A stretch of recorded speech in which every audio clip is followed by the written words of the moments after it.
बिस्मिल्लाहिर्रहमानिर्रहीम। अस्सलाम वालेकुम। शहाब इस्लाम एक दफ़ा फिर से आपको वेलकम करता हूँ अपने यूट्यूब चैनल के ऊपर। और आज की इस क्लास के अंदर माइक्रोसॉफ्ट एक्सेल में मैं आपको कर्सर मोड के बारे में बताऊँगा।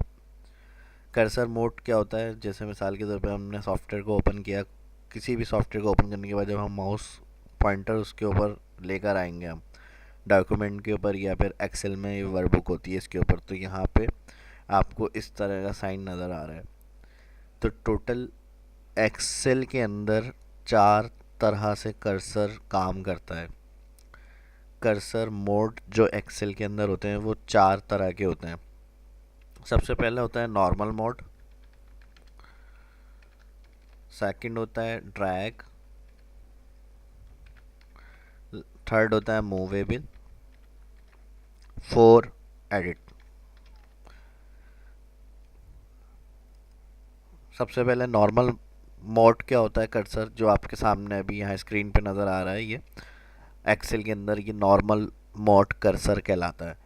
इसका काम क्या होता है? जब हमें कुछ सेल को सिलेक्ट करना है, रेंज की सिलेक्शन बनानी है कॉलम की या रो की, तो हम उसको किस तरह से यूज़ करते हैं? क्लिक किया इस सेल पे और यहाँ से क्लिक करते हुए जितने सेल हमें सिलेक्ट करने हैं वहाँ तक हम माउस को ड्रैग करा देते हैं।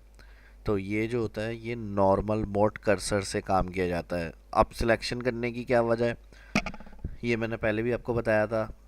लाजमी जितने एरिया में हमें वर्किंग करनी है, मिसाल के तौर पे होम मेन्यू में जैसे ये सेक्शन दिए हुए फ़ॉन्ट अलाइनमेंट, अब इधर से हमें कुछ सेल में यानी जहाँ हमने टेक्स्ट वगैरह लिखा हुआ है वो सिलेक्ट करके हमें सिर्फ उनका कलर चेंज करना है, हाईलाइट करना है, उन्हें ऑल बॉर्डर करना है यहाँ से। तो जितना एरिया हमने सेलेक्ट किया हुआ होता है वहीं पे वो वर्किंग हो रही होती है आपकी। तो इसलिए हम सिलेक्शन बनाते हैं, और सिलेक्शन के लिए मैंने क्या बताया आपको, सबसे पहला जो नॉर्मल मोड होता है ये कर्सर यूज़ किया जाता है। सेकंड ड्रैग मोड कर्सर है। ड्रैग मोड कर्सर क्या होता है? जैसे वन हमने टाइप किया, वन टाइप करने के बाद बाहर क्लिक करें एक दफ़ा, फिर दोबारा इसी सेल के ऊपर आ जाए, कॉर्नर पर माउस पॉइंटर लेकर आए तो देखेंगे बारीक प्लस का साइन बना हुआ आ जाता है। जब इस शक्ल के अंदर माउस पॉइंटर आपका आ जाए तो ये ड्रैग मोड कर्सर कहलाता है।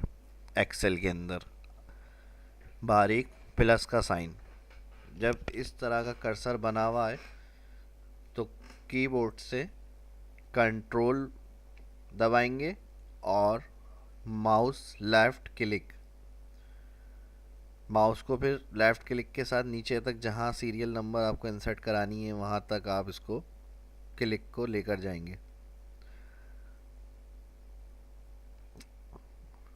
जहाँ तक ओके करना होगा ये छोटा सा बॉक्स बना हुआ आ रहा है, इसमें नंबर बता रहा है आपको 50 तक रखना है, तो यहाँ पर आए 50 तक रखना है तो पहले आप क्या करेंगे, माउस क्लिक छोड़ेंगे लेफ़्ट और उसके बाद कंट्रोल। तो जो सीरीज़ हम बनाते हैं, सीरियल वगैरह के नंबर हमें इंसर्ट करने होते हैं, ये जो कर्सर होता है ये ड्रैग मोड कर्सर कहलाता है। इसी की तरह से ड्रैग मोड कर्सर से डेज़ के नाम वगैरह भी आते हैं। जनवरी हमने टाइप करा, इसके लिए सिंपल लेफ़्ट क्लिक करके नीचे ले आएंगे ड्रैग मोड से इसको। इसी तरह डेज़ मंथ वगैरह ये सब नाम इसके ड्रैग मोड कर्सर से ड्रैग कर सकते हैं। अब मिसाल के तौर पे फ़र्ज़ कर लें ये कॉलम हमने यहाँ पर टाइप किया हुआ है, सेकंड के अंदर ब्लैंक है, या फिर हमें इस कॉलम को यहाँ पर चाहिए, इधर लेके आना है। तो एक तरीका तो कट होता है कि कट करें, यहाँ से ख़त्म हो जाएगा, यहाँ लाकर पेस्ट कर दें। और एक तरीका क्या है, आपने सिलेक्शन कर ली, सिलेक्शन करने के बाद जब माउस सिलेक्शन पे लेकर आएंगे,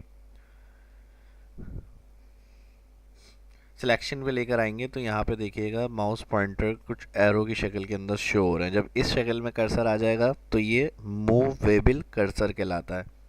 क्लिक क्लिक करते हुए इसको जहाँ शिफ्ट करना है इस कॉलम को वहाँ पे जाके क्लिक छोड़ देंगे। तो ये आपका थर्ड जो होता है मूवेबल वो कर्सर होता है आपका।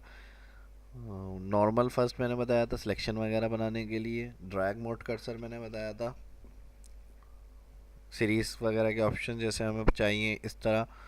ड्रैग मोड कर्सर यूज़ किया जाएगा। मूवेबल के लिए मैंने बता दिया, कहीं अगर हमने और काम कर लिया और वहाँ से उस काम को हमें किसी और कॉलम में लेके जाना है तो सिलेक्शन बनाएंगे। सिलेक्शन बनाने के बाद इस तरह का जब कर्सर आ जाएगा, ये मूवेबल कर्सर कहलाता है। इसको उठाकर फिर आप जहाँ शिफ्ट करना होगा वहाँ पे जाके क्लिक छोड़ देंगे। सबसे लास्ट में edit cursor. Edit mode cursor क्या होता है, जब हम कोई टेक्स्ट लिख रहे हैं या फिर कोई वैल्यू टाइप करते हैं सेल में तो कर्सर आपका ब्लिंक कर रहा होता है, ये एडिट मोड कर्सर कहलाता है। और जब भी एडिट हुआ हुआ होता है कर्सर तो यहाँ आप देखेंगे ये ऑप्शन आपके ऑन नहीं नज़र आ रहे होंगे। तो इसके लिए हम क्या करते हैं, जब हमने टेक्स्ट टाइप कर लिया तो बाहर क्लिक, फिर दोबारा इसी सेल के ऊपर आएंगे और उसके बाद यहाँ से जो भी हमें वर्किंग करनी होगी, फॉन्ट वगैरह या जो भी फॉर्मेटिंग के ऑप्शन हमें यूज़ करने हैं वो हम अप्लाई कर सकते हैं। तो इसके लिए हम लाजमी है पहले क्या करते हैं, एडिट ख़त्म करते हैं, एडिट मोड जो कर्सर है वो ख़त्म करते हैं। जैसे मिसाल के तौर पे वैल्यू है, कर्सर बिलिंग कर रहा है, इसको ख़त्म करने के लिए हम क्या करेंगे, बाहर क्लिक, फिर दोबारा इसी सेल पे क्लिक। तो इस तरह से एडिट मोड कर्सर ख़त्म करके फिर हम फॉर्मेटिंग वगैरह के ऑप्शंस को यूज़ करते हैं। इसके अलावा अगर फ़र्ज़ कर लें हमने कोई वैल्यू टाइप की हुई है लेकिन इसमें और कुछ हमें चेंज करनी है या एडिशन करना है, तो अगर डायरेक्ट एक सेल में जो टाइपिंग की हुई है दोबारा उस सेल में कुछ डायरेक्ट लिखने से क्या होगा, पहले वाली वैल्यू या टेक्स्ट जो है वो ख़त्म हो जाता है। तो इसके लिए आप क्या करेंगे, या तो उस सेल में जिसके अंदर आप और चेंजेस करना चाह रहे हैं मज़ीद या कुछ और आगे ऐड करना है तो डबल क्लिक, इस तरह से वो क्या होगा, डबल क्लिक से सेल एडिट हो जाएगा। या फिर कीबोर्ड से F2 का बटन भी प्रेस कर सकते हैं। जिस सेल को हमें एडिट करना है उस सेल के ऊपर आएंगे और कीबोर्ड से F2 बटन प्रेस करने से क्या हो जाएगा, वो एडिट कर्सर आ जाएगा। एडिट कर्सर आने के बाद दोबारा से आपको जो उसके अंदर चेंजेस वगैरह करनी है सेल में कर सकते हैं।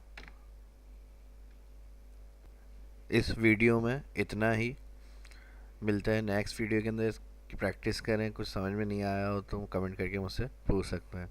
मिलता है नेक्स्ट वीडियो में। अपना ख्याल रखिएगा। वीडियो अच्छी लगी तो लाइक करें, शेयर करें दोस्तों के साथ और चैनल को सब्सक्राइब करें। इजाज़त दीजिए, अल्लाह हाफिज़।